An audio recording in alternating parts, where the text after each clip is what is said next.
Subscribe करें और देखें एक दिल दहला देने वाली हॉरर स्टोरी। बिना घबराए बेल आइकॉन प्रेस करना ना भूलें।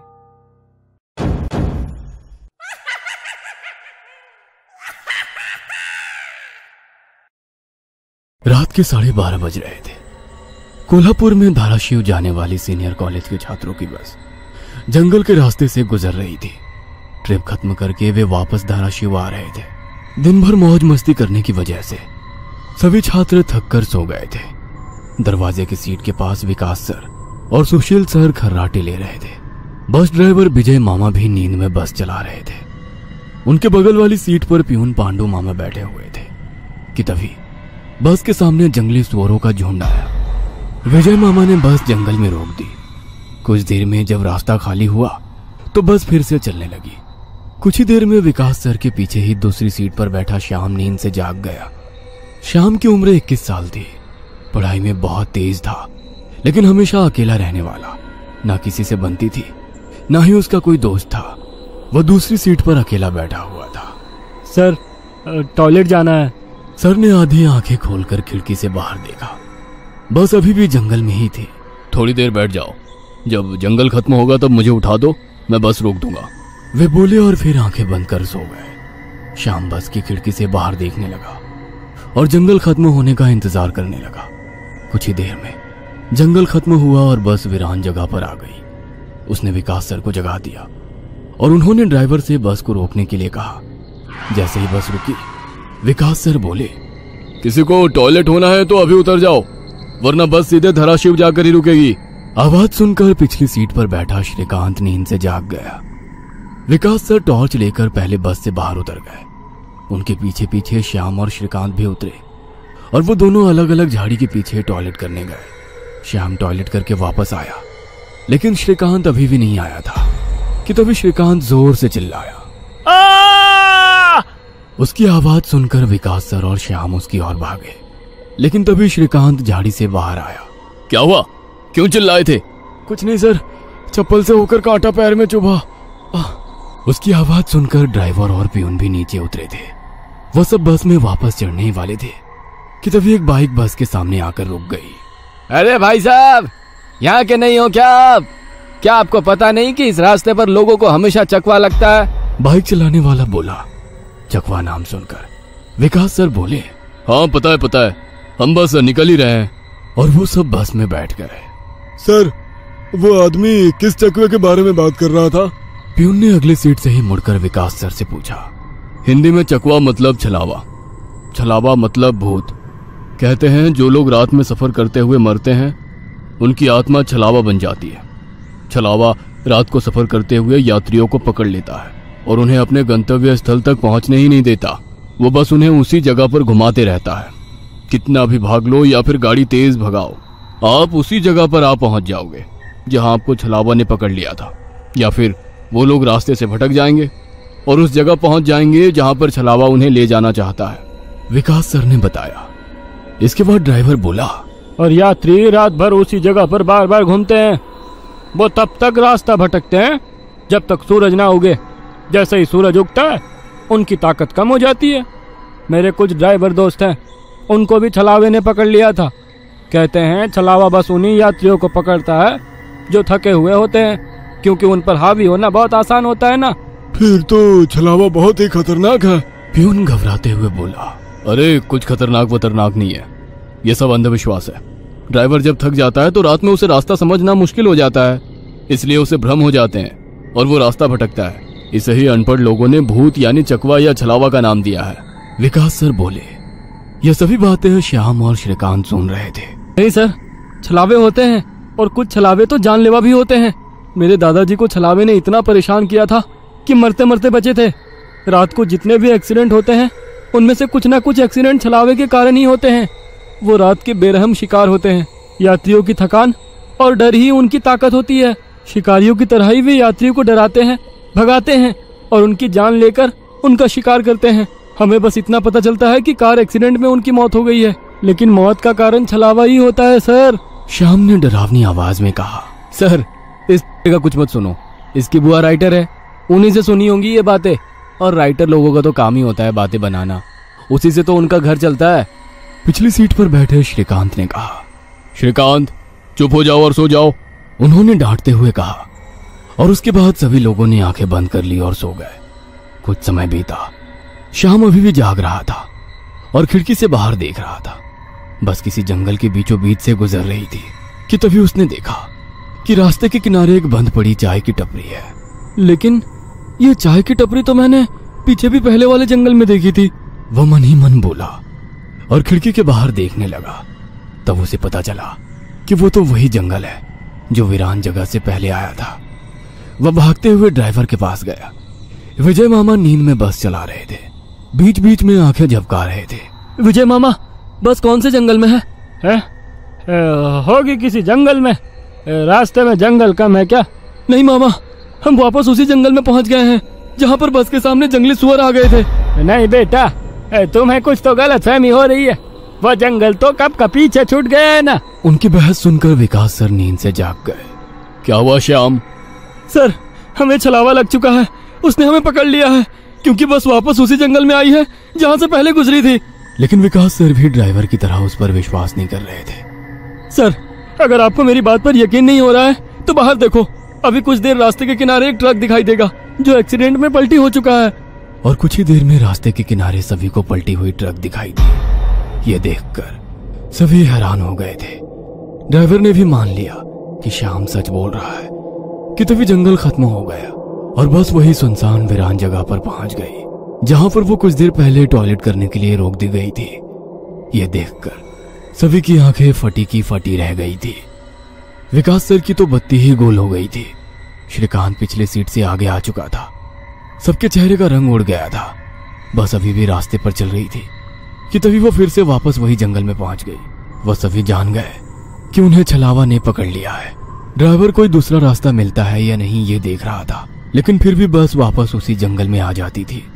ऐसा लग रहा था कि मानो पूरी दुनिया में बस वही एक रास्ता है जो घूम फिर कर उसी जंगल में ले आता है। सर, अभी इस छलावे से कैसे निकले?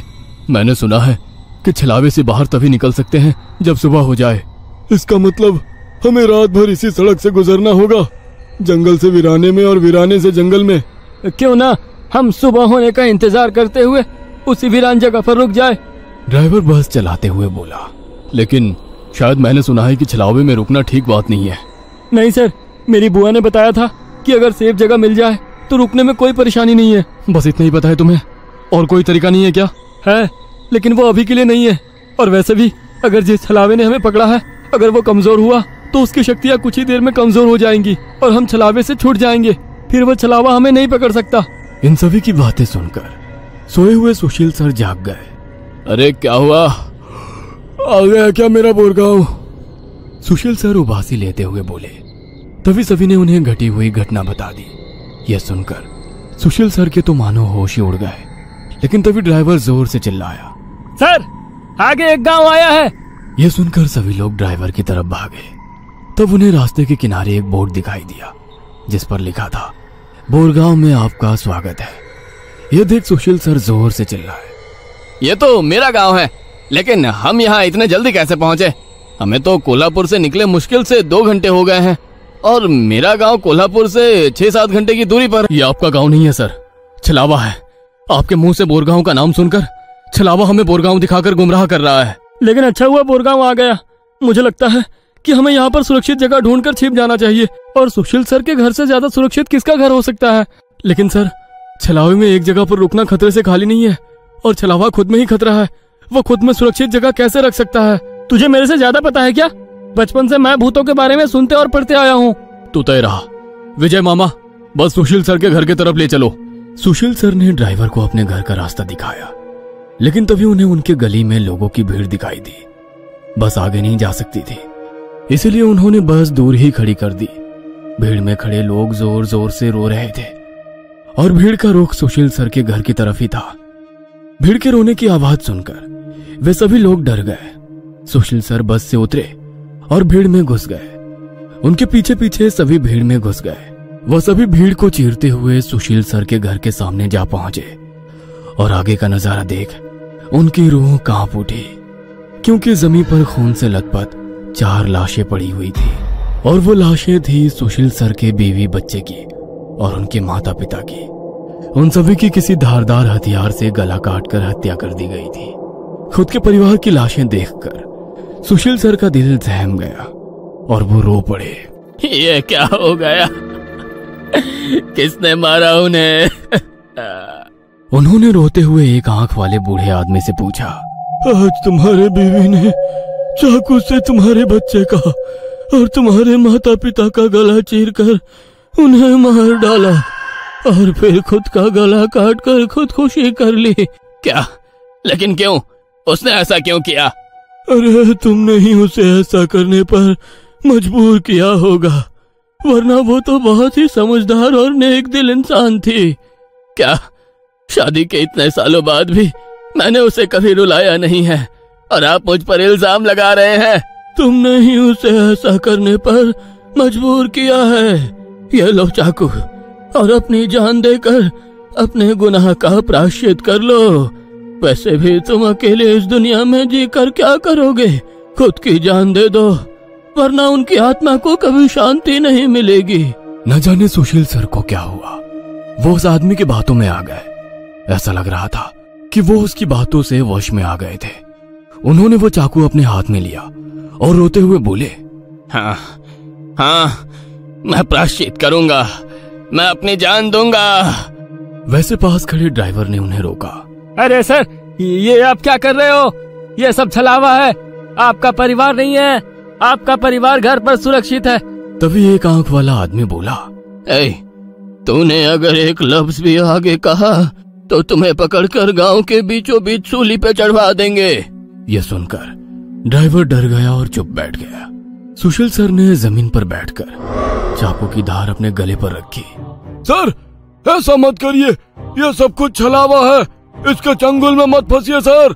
लेकिन फिर भी सर होश में नहीं आ रहे थे, इसीलिए प्यून ने गुस्से में आकर उनको चांटा मारा। तब जाकर वो होश में आ गए और उन्होंने चाकू नीचे फेंक दिया।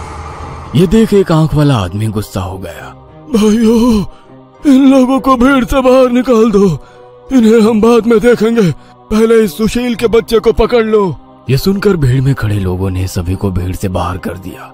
श्रीकांत, विकास सर, प्यून और ड्राइवर भीड़ के अंदर घुसने की कोशिश कर रहे थे, लेकिन अंदर घुस नहीं पा रहे थे। सुशील सर के हाथ पैर बांधकर उन्हें जमीन पर बिठाया गया। सुशील सर अपनी जान की भीख मांग रहे थे। मुझे कोई बचाओ, विकास सर, पांडु मामा, मुझे प्लीज बचाओ, मुझे बचाओ, वो चिल्ला रहे थे कि तभी एक आंख वाले आदमी ने चाकू से सुशील सर का गला काटा और उनका सर धड़ से अलग कर दिया। उसने उनका सर हाथ में पकड़ा और भीड़ के बाहर हवा में फेंक दिया। वो सीधे श्रीकांत और श्याम के सामने आ गिरा। वो दोनों चीखे। तब एक आंख वाला आदमी बोला, भाइयों, इन शहरी लोगों ने सुशील को बचाने की जरूरत की है, उन्हें भी पकड़कर उनका गला काट दो। वैसे भीड़ में खड़े लोग इन सब लोगों की तरफ मुड़े। वो गुस्से से इनकी तरफ देख रहे थे। तभी उन्हें बस के हॉर्न की आवाज आई। जल्दी से भागो, जल्दी करो। कुछ ही दूर बस में बैठे ड्राइवर मामा चिल्लाए। उनकी आवाज सुनते ही श्याम, श्रीकांत, विकास सर और प्यून बस की तरफ भागे। भीड़ उनका पीछा कर रही थी। ये सभी लोग जैसे तैसे बस में चढ़ गए। गांव वालों ने बस पर पथराव किया। बस के कांच टूटकर बच्चों के शरीर में उसके टुकड़े घुस गए, लेकिन उसमें से कोई भी नींद से जागा नहीं था, क्योंकि वो सब छलावे के प्रभाव से मोहित होकर सो गए थे। श्याम, विकास सर और श्रीकांत के शरीर में भी कांच के टुकड़े घुस गए थे। कुछ लोग बस के सामने खड़े होकर रोड से बस को तोड़ रहे थे कि तभी ड्राइवर ने उन पर बस चढ़ा दी और बस वहां से चल पड़ी। जैसे तैसे बस गांव से बाहर आ गई। हर कोई अपने शरीर से कांच के टुकड़े निकालने में लगा हुआ था। श्रीकांत अपने हाथ में घुसा कांच का टुकड़ा निकाल रहा था कि तभी प्यून वहां पर आया। भतीजे रुक, मैं निकालता हूँ, वो बोला, क्योंकि श्रीकांत उनकी बहन का बेटा था। बस फिर से वापस जंगल में आ गई थी। न जाने कब वो छलावा उन्हें अपने गिरफ्त से छोड़ने वाला था। सुशील सर की अभी अभी मौत हो चुकी थी। हर कोई घबराया हुआ था। श्याम, अब बताओ हम क्या करें? अरे इसे क्या पूछना है, इसकी वजह से आज सुशील सर की जान चली गई है और हम सब मरते मरते बचे हैं। चुप हो जाओ। हमने उन्हें बचाने की कोशिश की, लेकिन वो खुद अपने भावना को रोक नहीं सके और इसीलिए मारे गए। इसमें मेरी कोई गलती नहीं है। श्याम सफाई देते हुए बोला, लेकिन अब हम क्या करें? हमें बस सुबह होने का इंतजार करना होगा और बिना कहीं रुके बस चलाते रहना होगा। अरे लेकिन बस में इतना डीजल भी नहीं है कि सुबह होने तक चले। अगर बस का डीजल सुबह से पहले खत्म हो गया तो हम इस छलावे का शिकार हो जाएंगे। हाँ, ये भी है। ये छलावा तो मेरे सोच से ज्यादा ताकतवर निकला। आज अमावस्या है, शायद ये अमावस छलावा है। बुआ कहती थी कि छलावे के बहुत से प्रकार हैं, जिससे सबसे खतरनाक अमावस छलावा होता है। ये सिर्फ और सिर्फ अमावस की रात शिकार करने के लिए बाहर निकलता है। इसे अकेले 2 या 3 लोगों की शिकार करना पसंद नहीं है। जहाँ पर यात्री बहुत सारी संख्या में होते हैं, बस उन्हीं पर यह छलावा हावी हो जाता है। वो सबसे पहले सबसे ज्यादा कमजोर और सफर में थके हुए इंसान को ढूंढता है, उन्हें डर दिखाता है, और जब उसकी डर से मौत हो जाती है तो उसके शरीर पर कब्जा करता है और बाकी यात्रियों के बीच में रहकर उन्हें गुमराह करता है। उन्हीं छलावे में बस घूमता रहता है और जब सभी यात्री थक जाते हैं तब उनका शिकार करता है। और मेरे हिसाब से हम जिस छलावे के चंगुल में फंसे हैं वो अमावस छलावा ही है, और वो भी हमारे बीच में ही है। श्याम डरावनी आवाज में बोला। यह सुनकर सभी के होश उड़ गए थे। वो सब तो ठीक है, लेकिन अब हम इस छलावे से बाहर कैसे निकले? ड्राइवर ने पूछा। इस पर श्याम ने कहा, अब केवल एक ही उपाय है, लेकिन इसमें खून बहने के चांसेस है। हाँ, क्या है वो उपाय? छलावा अभी भी हमारे बीच किसी मृत शरीर पर कब्जा करके बैठा है। हमें उसे ढूंढना होगा और उसे मारना होगा, क्योंकि उसकी आत्मा मृत शरीर से ज्यादा मजबूती से चिपकी नहीं होती। जैसे ही हम उसको मारेंगे, उसकी आत्मा मृत शरीर छोड़ देगी और फिर वो किसी मृत शरीर में घुस नहीं सकेगी, क्योंकि एक अमावस छलावा एक रात सिर्फ एक ही मृत शरीर पर कब्जा कर सकता है। लेकिन हम में से ये छलावा है कौन? वो पीछे सोए हुए स्टूडेंट के शरीर में नहीं है, क्योंकि वो होश में नहीं है। वो हम 5 में से एक है। क्या? लेकिन हम सब तो जिंदा हैं। नहीं, हम में से एक पहले ही मर चुका है। उसे छलावे ने मार डाला है और उसके शरीर पर कब्जा कर लिया है। कब्जे के बाद मृत शरीर बिल्कुल एक जिंदा आदमी लगता है, क्योंकि छलावा अपने ताकत से जिंदा इंसान की नकल करता है। लेकिन वो है कौन? वैसे श्याम गंभीर हो गया और उसने श्रीकांत की ओर देखा। बस अभी भी जंगल के रास्ते चल रही थी। ड्राइवर बस चलाते चलाते पीछे हो रही बातचीत सुन रहा था, क्योंकि उसे पता था कि अगर बस रुकी तो छलावा उसे निगल जाएगा। बस में सन्नाटा छाया हुआ था। हर कोई श्याम के मुंह से छलावे का नाम सुनना चाहता था कि तभी श्याम बोला, ये श्रीकांत ही छलावा है। ये क्या बकवास कर रहे हो तुम? होश में तो हो? माना कि तुम्हारी बुआ ने बहुत सारी भूतों की किताबें लिखी है, उसका मतलब ये तो नहीं कि तुम कुछ भी बोलोगे और हम सुनते रहेंगे। मेरा विश्वास करो, सब श्रीकांत ही छलावा है। जब ये वीरान जगह पर झाड़ी के पीछे गया था, तब मैंने इसे किसी साए की ओर घूरते हुए देखा था। जब मैं देखने के लिए आगे बढ़ा, तभी मेरी चप्पल में कांटा चुभने की वजह से मेरी चीख निकल गई और वो साया वहाँ से गायब हो गया। शायद तभी उसने श्रीकांत को पकड़ा होगा और उसके शरीर पर कब्जा किया होगा। चल, जल्दी से इसे मार डालो, वरना ये भाग जाएगा। यह सुनकर सभी के होश उड़ गए, लेकिन उसकी बात में कुछ तो वजन था। ए श्याम, जबान संभाल कर बात कर। भतीजा है ये मेरा, अगर इसको किसी ने हाथ भी लगाया तो मार डालूंगा। हाँ। प्यून गुस्से में बोला, सर जी, इस पांडु की मत सुनिए। मुझे भी लगता है कि यही छलावा है, क्योंकि हम सभी ने झाड़ी से आती श्याम की चीख सुनी थी। श्याम बिल्कुल सच कह रहा है। ड्राइवर बस चलाते हुए बोला, अरे शक की सुई तो इस श्याम पर भी है। यह भी तो झाड़ी के पीछे गया था और दिखाई नहीं दे रहा था। ऊपर से यह विकास हम दोनों की नजर से दूर था। शायद इसे ही छलावे ने बस के नीचे खींच लिया और वहीं मार डाला। तो ये दोनों क्यों नहीं हो सकते छलावा? प्यून ने कहा। अरे मैं जिंदा हूँ, मैं छलावा नहीं हो सकता। श्याम ने कहा, हाँ हाँ, और ये श्याम हमारी कब से मदद कर रहा है। ये छलावा होता तो हमारी मदद क्यों करता? अब बचे तुम तो ड्राइवर के बाजू में ही थे, इसलिए ये श्रीकांत ही छलावा है। विकास सर जोर से बोले, अरे सर, इस पे उनको छोड़ो। आप सीट के नीचे से रॉड निकालो और उस छलावे का सर फोड़कर मार डालो। ड्राइवर बस चलाते हुए बोला। यह सुनकर श्रीकांत डर के मारे प्यून के पीछे छिप गया। विकास सर ने सीट के नीचे से लोहे की रॉड निकाली। प्यून ने उन्हें रोकने की कोशिश की, लेकिन विकास सर ने उन्हें धक्का मारा और रॉड श्रीकांत के सर पर मारी। लेकिन श्रीकांत वहां से हट गया और नीचे गिर गया।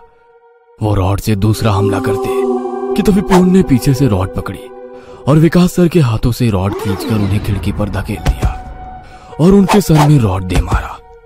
विकास सर हाथों से सिर पकड़कर वहीं तड़पते रह गए। उनके सर से खून निकल रहा था और कुछ ही देर में उन्होंने अपना दम तोड़ दिया।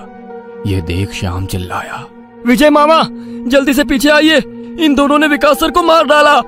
यह सुनकर ड्राइवर ने बस बीच जंगल में रोक दी और वो पीछे भागते हुए आया। उसने पियून के हाथों से रॉड छीना और उसे धक्का दे दिया। तुम नहीं सुनोगे, इसलिए पहले मुझे तुम्हें ही मारना होगा।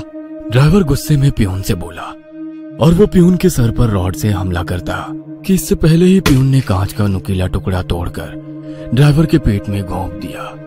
ड्राइवर जोर से चिल्लाया और नीचे गिर गया कि तभी बस के बाहर से भीड़ की आवाज सुनाई देने लगी। रास्ते के बीचों बीच बस लगाई है इन्होंने। कोई तेजी से चलती गाड़ी इस बस से टकराई तो क्या होगा? बाहर निकालो इन लोगों को और सजा दो इन्हें, सजा दो। बस के बाहर से आवाज आई और बस पे पथराव होने लगा। पियून आगे की तरफ भागते हुए गया तो देखा कि 5-6 लोग बस पर पथराव कर रहे हैं। लोग गुस्से से चिल्लाने लगे, बाहर निकलो बुज़दिलो, अंदर क्यों छुप कर बैठे हो? अरे क्या हुआ भाइयों, आप ऐसा क्यों कह रहे हो? पियून चीख चीख कर उनसे पूछ रहा था, लेकिन कोई भी उसकी तरफ ध्यान नहीं दे रहा था। तभी श्याम श्रीकांत से बोला, ये लोग सिर्फ छलावा है, हम जंगल में रुके हुए हैं, इसलिए हम मुसीबत में पड़ चुके हैं। विकास सर और ड्राइवर दोनों मर चुके हैं, फिर भी हम छलावे से बाहर नहीं निकले।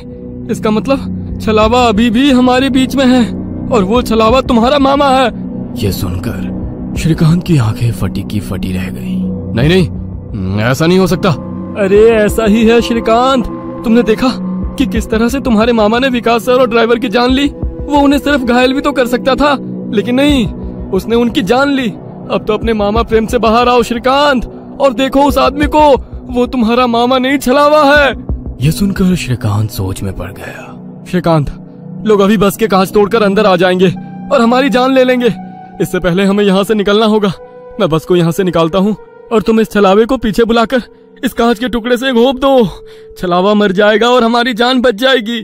श्याम बोला और ड्राइविंग सीट की तरफ निकल पड़ा। लेकिन तुम्हें ड्राइविंग आती है क्या?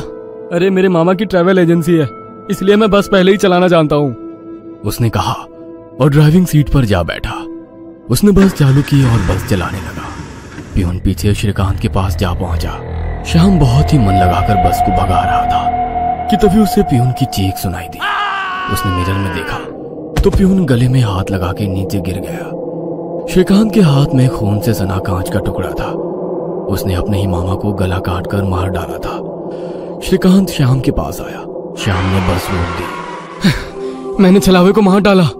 ये सुनकर श्याम जोर जोर से हंसने लगा और उसकी आंखें लाल हो गई और वो डरावनी आवाज में बोला,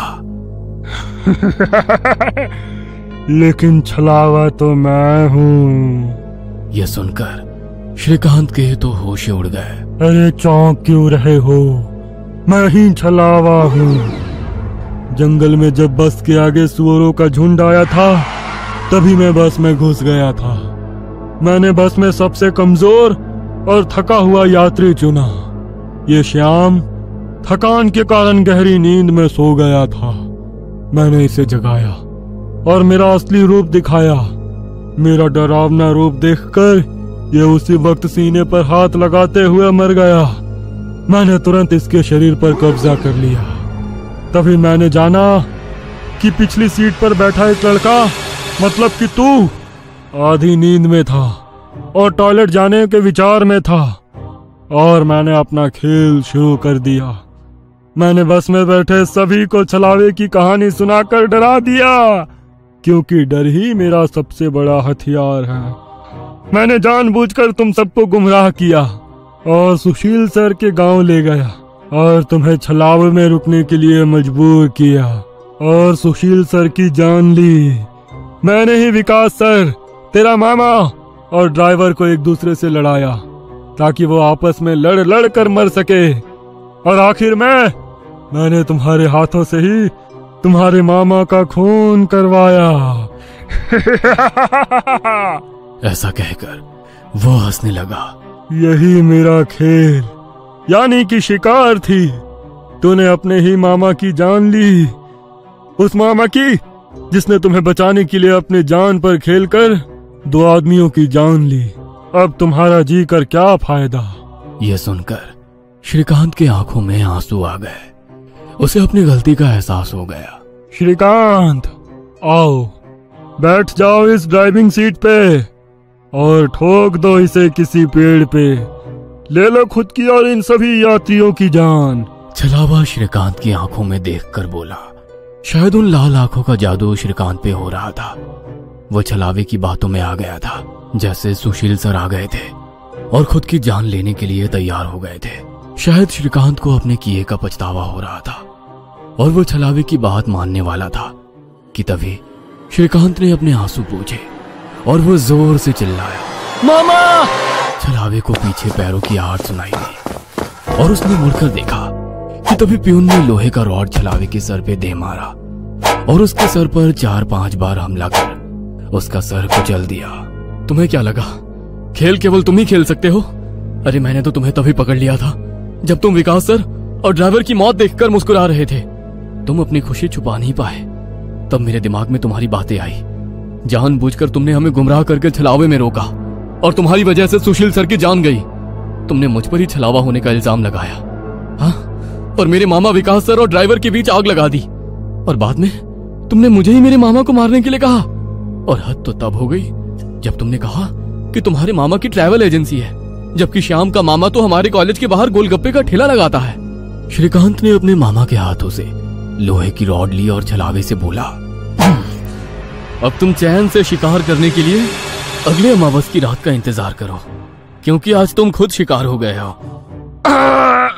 और ऐसा कहकर उसने एक रॉड का वार उसके कुचले सर पे कर दिया और उसके शरीर से छलावा काले धुएं के रूप में बाहर निकला और बस के बाहर निकल गया। और जैसे ही छलावा बस से बाहर निकल गया, सभी स्टूडेंट्स नींद से बाहर आ गए।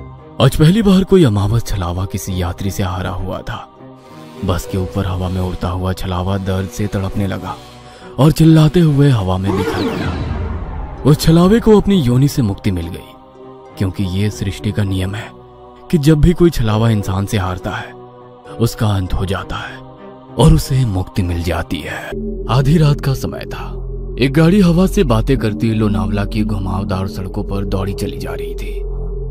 गाड़ी के अंदर तेज म्यूजिक चल रहा था और अंदर बैठे चारों नौजवानों अक्षय, रवि, आयशा और आदि ने अपने हाथ में एक एक कोल्ड ड्रिंक की बोतल पकड़ी हुई थी, जिसमें उन्होंने शराब मिला रखी थी।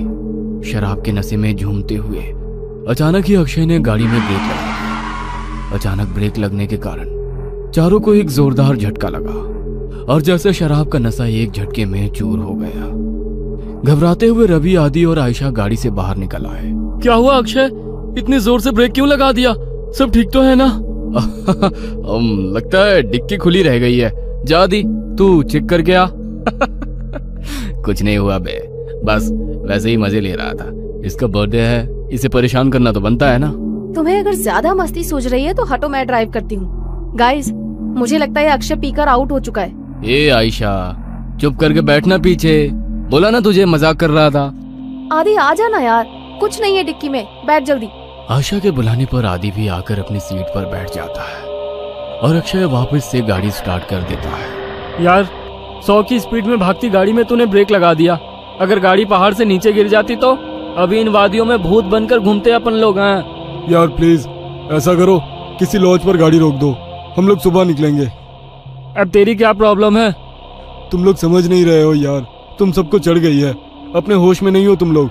इस तरह लॉन्ग ड्राइव पर जाना सही नहीं है और तुम लोग अभी इस हाईवे के बारे में ज्यादा कुछ जानते भी नहीं हो। यार तेरा ही बर्थडे मनाने जा रहे हैं, तू सारा मजा मत खराब कर। अच्छा बता, क्या प्रॉब्लम है इस हाईवे में? यार मैंने बोला ना, ये रास्ता सही नहीं है। यहाँ के लोकल्स का कहना है कि आगे पहाड़ी पर अक्सर रात में एक्सीडेंट होते हैं। क्या बकवास है ये, एक्सीडेंट किस रोड पर नहीं होते हैं? हाँ, इसमें क्या नई बात है? होते हैं, सब जगह होते हैं, लेकिन यहाँ पर वजह कुछ और होती है। बस तू यू टर्न लो और पीछे चलो। अब तो तूने चैलेंज कर दिया भाई को, अब गाड़ी नहीं रुकने वाली। आदि के लाख रिक्वेस्ट करने पर भी अक्षय ने फिर से गाड़ी का गियर बढ़ाया और एक बार फिर से उनकी गाड़ी हवा से बाहर गई। आदि की बातें भूलकर बाकी के दोस्त भी अंग्रेजी गाने की धुन पर आंख बंद करके थिरक रहे थे, लेकिन आदि अभी भी अक्षय के साथ आगे की सीट पर थोड़ा सिकुड़ा सहमासा बैठा हुआ था। रात का सन्नाटा हर गुजरते पल के साथ गहराता जा रहा था। रात के तकरीबन 2 बज गए थे पीछे की सीट पर बैठे बैठे रवि अब झपकियां लेने लगा था। तभी एक बार फिर से अक्षय ने जोरदार ब्रेक लगा दिया तो गाड़ी जाकर सड़क किनारे लगे पेड़ से जा टकराई। अक्षय, तुम्हारा दिमाग खराब हो गया क्या? ये क्या मजाक लगा रखा है बार बार? अब तुम चुपचाप ड्राइविंग सीट से उतरो, नहीं तो अच्छा नहीं होगा। अरे यार, कोई मजाक नहीं है। मेरी गाड़ी के सामने अभी अभी ना जाने कहां से एक लड़की आ गई थी। अच्छा, तो अब कहाँ गई वो लड़की? मुझे तो यहाँ कोई लड़की नजर नहीं आ रही। मेरा यकीन करो आयशा, गाड़ी के सामने एक लड़की थी। उसे देखकर ही मैंने ब्रेक लगाया तो गाड़ी डिसबैलेंस होकर इस पेड़ से जा टकराई। ट्रस्ट मी, मैं कोई मजाक नहीं कर रहा। रात के 2 बज रहे हैं। इतनी रात को इस सुनसान सड़क पर कोई लड़की क्यों घूमेगी? और अगर तुम्हारी बात मान भी ले कि यहाँ कोई लड़की थी, तो अब वो लड़की कहाँ है? आदि, तुम तो अक्षय के साथ ही बैठे थे ना, तुम्हें कोई लड़की दिखाई दी? मुझे तो कोई लड़की दिखाई नहीं दी। पता नहीं अक्षय क्या कह रहा है। मुझे कुछ समझ में नहीं आ रहा है यार। लड़की अचानक कहाँ गायब हो गई? समझ लो हमारा एक्सीडेंट होते होते बचा है अभी। आदि, आयशा और अक्षय गाड़ी से नीचे उतरकर बातें कर रहे थे और रवि सब कुछ अनसुना करके चैन की नींद सो रहा था। इसे देखो, अभी गाड़ी खाई में गिर जाती तो ये सोते सोते कुंभकर्ण ऊपर पहुंच जाता। इसीलिए बोलती हूँ, लिमिट में पिया करो। हाँ, तू सही कह रही है। शायद मुझे चढ़ गई है। मैं पीछे बैठता हूँ, अब तू ड्राइव कर ले। ना बाबा ना, अब तो मेरी आंखें नींद से भरी हो रही हैं। तू ही चला गाड़ी, लेकिन अब ध्यान से चलाना। अक्षय एक बार फिर से ड्राइविंग सीट पर बैठ गया और आयशा पीछे बैठकर झपकियां लेने लगी।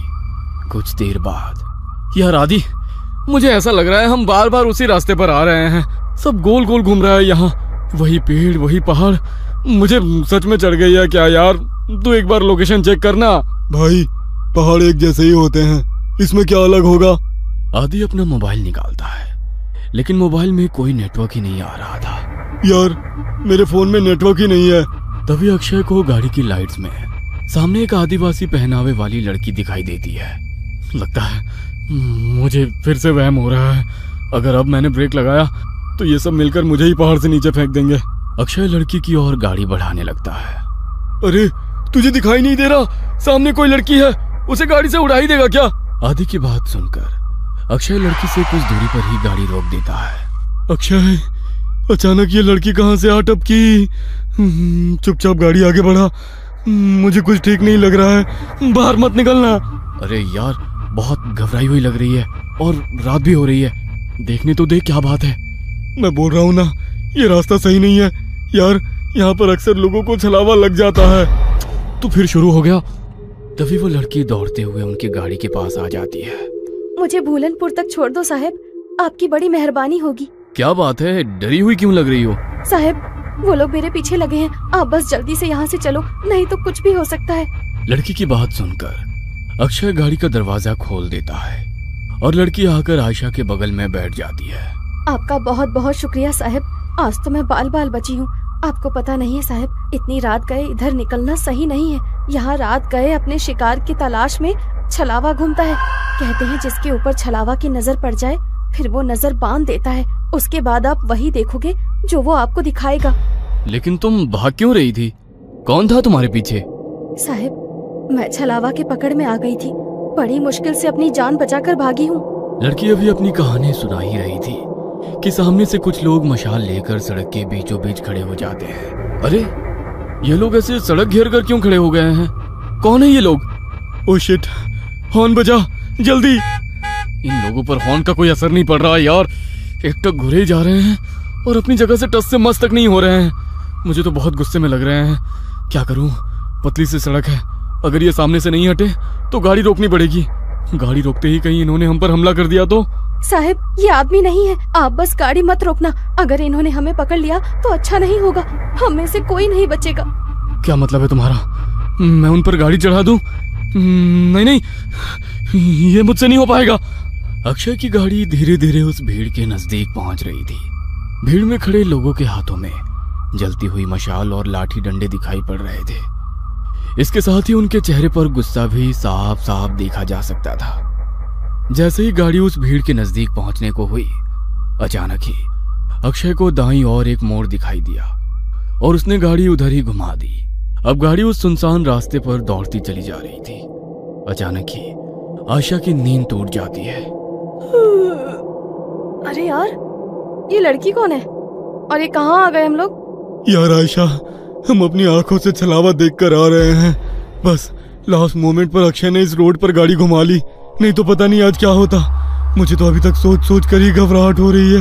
ये सब हमारे साथ क्या हो रहा है, मुझे कुछ समझ नहीं आ रहा। हम लोग अभी एग्जैक्टली है कहाँ, कुछ पता है?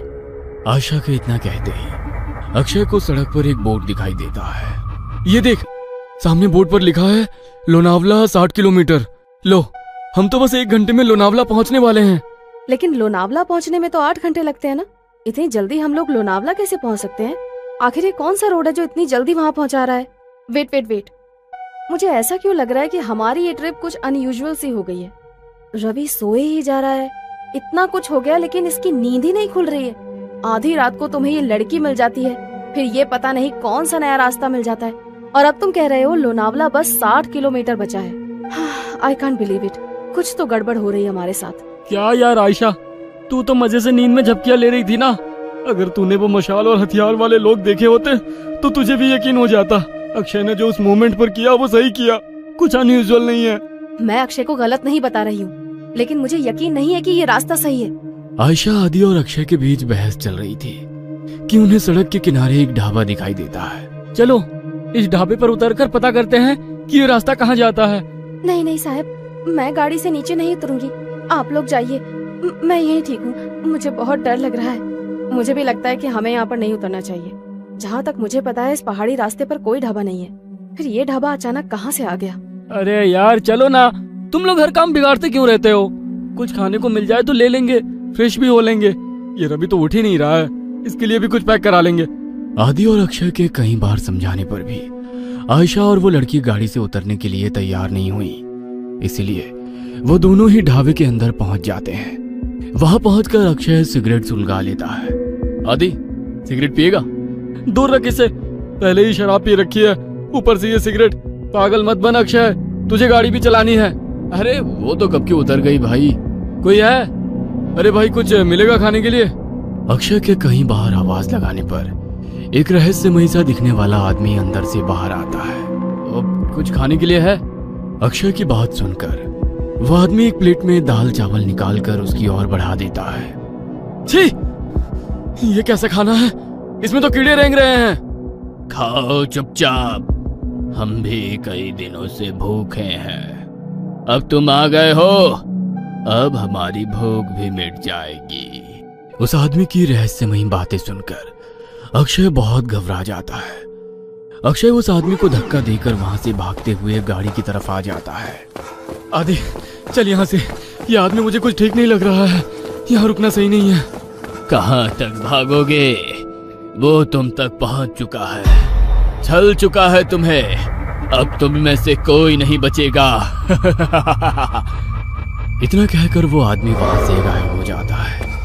अक्षय और आदि हाँफते हुए वापस गाड़ी में आकर बैठ जाते हैं। गाड़ी में बैठ आदि, हम अभी भी छलावे में हैं और उस आदमी ने अभी अभी हमसे कहा कि वो हम तक पहुंचकर हमें छल चुका है।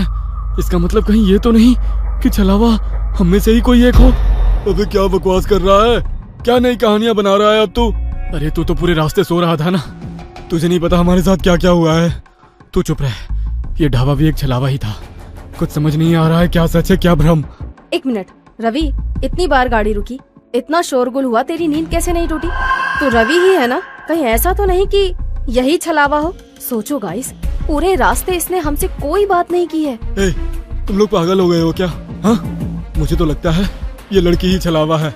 आधी रात को सड़कों पर लड़कियां नहीं प्रेत घूमती हैं। मेरी मानो तो इसे पहाड़ से नीचे धकेलकर छुटकारा पाओ इससे, देखना उसके बाद सब सही हो जाएगा।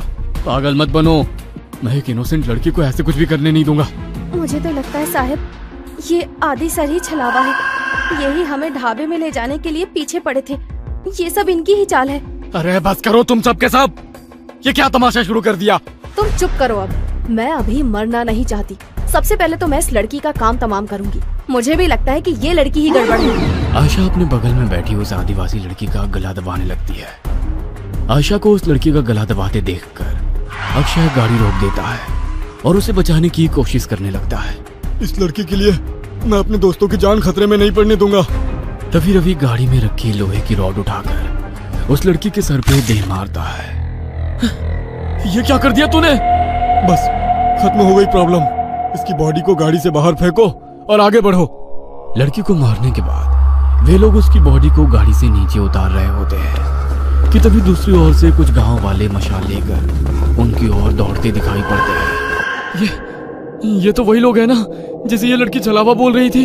इसका मतलब छलावा अभी भी हमारे आसपास ही है। जल्दी चलो यहाँ से।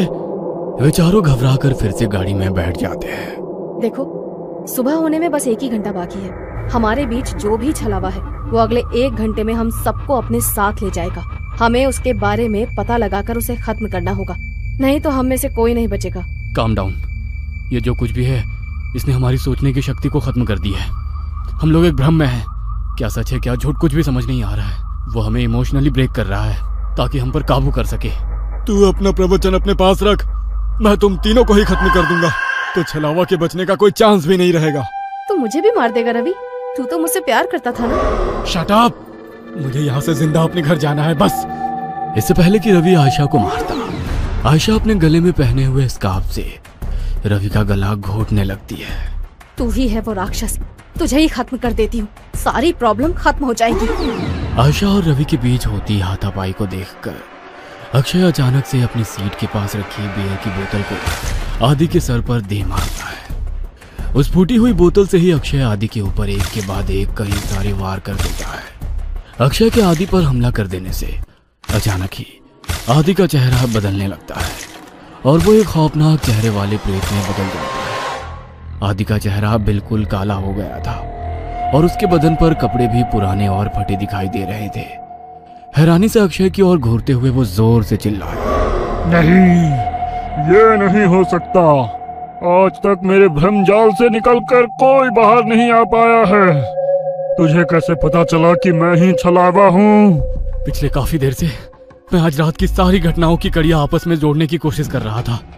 तुझे पहले ही पता था कि हम तेरा बर्थडे मनाने लोनावला जा रहे हैं। घर से तो तू खुशी खुशी हमारे साथ आ गया था, लेकिन जैसे ही ये पहाड़ी हाईवे स्टार्ट हुआ तू कुछ अजीब सा व्यवहार करने लगा। पहले तूने कई बार मुझे यू टर्न लेने को कहा, जबकि तू जानता था उस रोड पर आगे 10 किलोमीटर तक कोई यू टर्न नहीं है।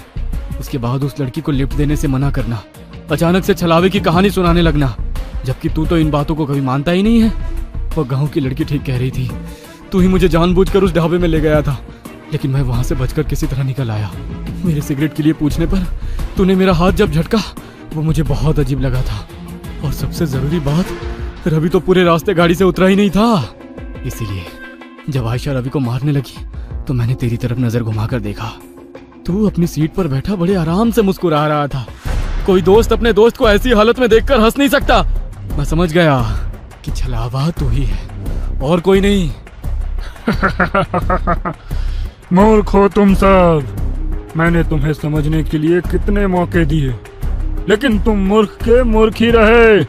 मैंने तुम्हें बताया था, छलावा जो चाहेगा तुम बस वही देखोगे। मैंने तुम लोगों की नजर और दिमाग को बांध रखा था।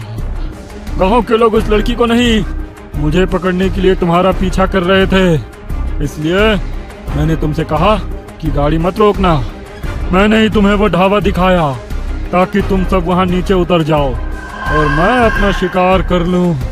लेकिन ये आयशा बहुत चालाक है। इसने गाड़ी से उतरने से मना कर दिया था, इसलिए मैं वहां शिकार करने से चूक गया। बस कुछ देर की बात और थी, इस रवि के मरते ही तुम दोनों एक दूसरे की जान के दुश्मन बन जाते और एक दूसरे को मार डालते और मेरी जीत हो जाती। अगर ये आदि नहीं है तो हमारा आदि कहाँ है? तुम्हारा आदि तो उसी जगह मेरा शिकार बन गया था जब पहली बार तुम सब गाड़ी से उतरकर इस अक्षय से झगड़ा कर रहे थे और वो गाड़ी की डिक्की चेक कर रहा था। अक्षय, मार इसको, छोड़ना मत। उसने हमारे आदि को मार डाला, मैं इसे नहीं छोड़ूंगी। सुबह के 4 बज चुके हैं, अब तुम लोग मेरा कुछ नहीं बिगाड़ सकते। इतना कहकर वो छलावा वहां से गायब हो जाता है। जन्मदिन के दिन ही अपने दोस्त को खोने के गम ने उन सबको तोड़ कर रख दिया था। उस रात छलावे से उनकी जान तो बच गई थी, लेकिन अपने दोस्त को खोने का गम जीवन भर उनके सीने पर बोझ बनकर उन्हें सालता रहा। ये कहानी आपको अच्छी लगी हो तो हमें सब्सक्राइब करें, हमारा इंस्टाग्राम और फेसबुक पेज जरूर फॉलो करें। और हाँ दोस्तों, सब्सक्राइब करना भूलना मत।